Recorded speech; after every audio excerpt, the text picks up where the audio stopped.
सुंदरबन के जंगल में एक ठग सियार रहता था। वह बहुत ही निकम्मा और कामचोर था। हमेशा इसी जुगाड़ में रहता कि कहीं कोई मुर्गा मिले जिसे मूर्ख बनाकर उसके साथ ठगी की जाए। एक दिन अरे बंदर भाई, कल रात में मैंने आपको सपने में देखा। अरे रहने दे सियार, तू अपना सपना अपने पास रख और मुझे जाने दे। ऐसा बोलकर बंदर चला गया। धीरे धीरे सारे जानवर सियार की हरकत को जान चुके थे, इसलिए कोई भी जानवर उसकी बातों में नहीं आता था। अब सियार समझ चुका था कि इस जंगल में उसकी दाल नहीं गलने वाली, इसीलिए वह दूसरे जंगल जाने का निश्चय किया। और अगले दिन सियार अपने जंगल को छोड़कर दूसरे जंगल की तरफ निकल पड़ा। दूसरी जंगल में पहुंचते ही दिन भर जंगल का जायजा लिया और शाम होते ही एक गधे को देख उसके पास गया और रुक कर बोला, गधे भाई, मैं इस जंगल में नया आया हूँ और शाम भी ढल चुकी है। क्या मुझे एक रात रुकने के लिए आपके पास शरण दे सकते हो?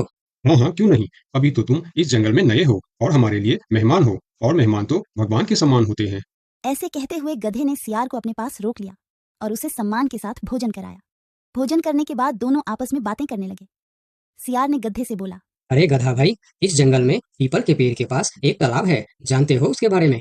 हाँ हाँ, पीपल के पास एक तालाब है। वह तालाब कीचड़ से भरा पड़ा हुआ है। उसका पानी भी बहुत गंदा हो चुका है। यहाँ का कोई भी जानवर उसका पानी नहीं पीता है। सियार ने अपनी आवाज को धीमा करते हुए बोला, क्या तुम जानते हो वह सोने चांदी का तालाब है। उसके अंदर ढेर सारा सोना और चांदी छुपा है और उस तालाब का मालिक मैं ही हूँ। सियार का बात सुन गधे ने चौंक के बोला, ये तुम क्या बोल रहे हो सियार भाई? तालाब भी कहीं सोने और चांदी का होता है? मैं भी ऐसे ही सोच रहा था। मुझे भी इस तालाब के बारे में कोई जानकारी नहीं था, लेकिन कुछ ही दिन पहले मेरे पिताजी मरने से पहले सारे संपत्ति मेरे नाम की, उसमें यह तालाब भी है। और आज मैं अपनी संपत्ति देखने के लिए ही यहाँ पर आया हूँ। यकीन नहीं होता तो यह थैली में देख लो, जो मैंने अभी इस तालाब से निकाला है। सोने के गहने निकालकर गधे को दिखाया, जो उसे ठगने के लिए उसने अपने साथ लेकर आया था।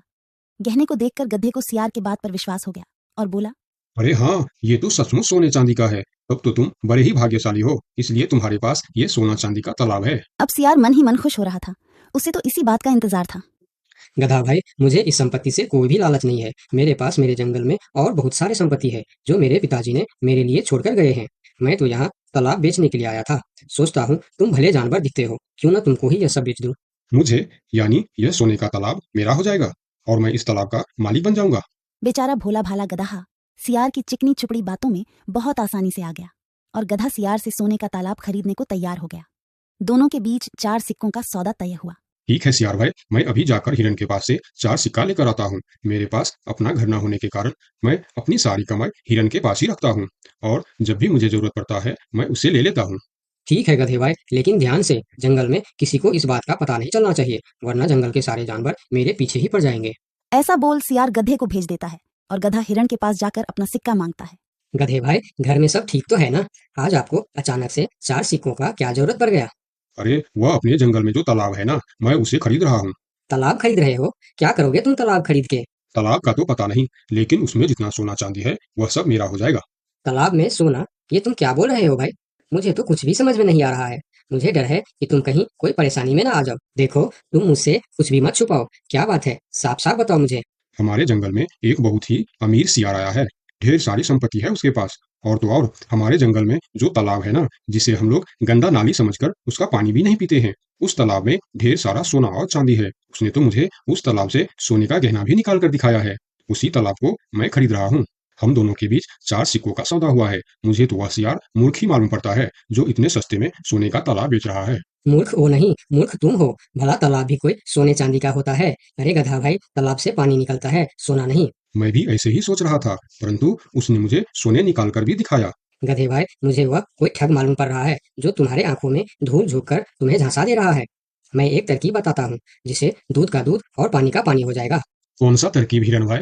तुम ऐसा करो, उस सियार से बोलो कि मेरा हिरन भाई ने कहा है कि लिखा पढ़ी होगा तभी मैं उसे 4 सिक्का दूंगा, और अगर बिना लिखा पढ़ी से ही काम हो जाता है तो मैं सिर्फ एक ही सिक्का दूंगा। अगर वह तालाब सच में सोने की है तो वह लिखा पढ़ी जरूर करेगा, नहीं तो वह एक सिक्के में ही मान जाएगा। हिरण की बात सुनकर गधा हाँ में सिर हिलाया और सिक्का लेकर सियार के पास पहुंचता। सियार भी गधे के आने के इंतजार में उतावला हो रहा था। गधा पहुंचते ही सियार से बोला, सियार भाई, मेरा हिरन भाई ने कहा है यदि आप लिखा पढ़ी के लिए तैयार हो तो मैं आपको 4 सिक्का दूंगा, वरना बिना लिखा पढ़ी के आप एक सिक्का ले लो और मुझे यह तालाब दे दो। सियार ठग किसी तरह से जल्दी करके सिक्का लेकर वहां से जाना चाहता था। वह बोला, अरे गधे भाई, तुम बड़े अच्छे और भले मालूम पड़ रहे हो, तुमसे क्या लिखा पढ़ी कराना। चलो तुम एक ही सिक्का दे दो। अब गधे को समझने को कुछ बचा ही नहीं था। गधे को समझ में आ गया कि सियार उसको ठगना चाहता है। ठीक है सियार भाई, कोई भी शुभ कार्य करने से पहले मुंह मीठा करना जरूरी होता है। मैं अभी लड्डू लेकर आता हूँ, आप यहीं रुको।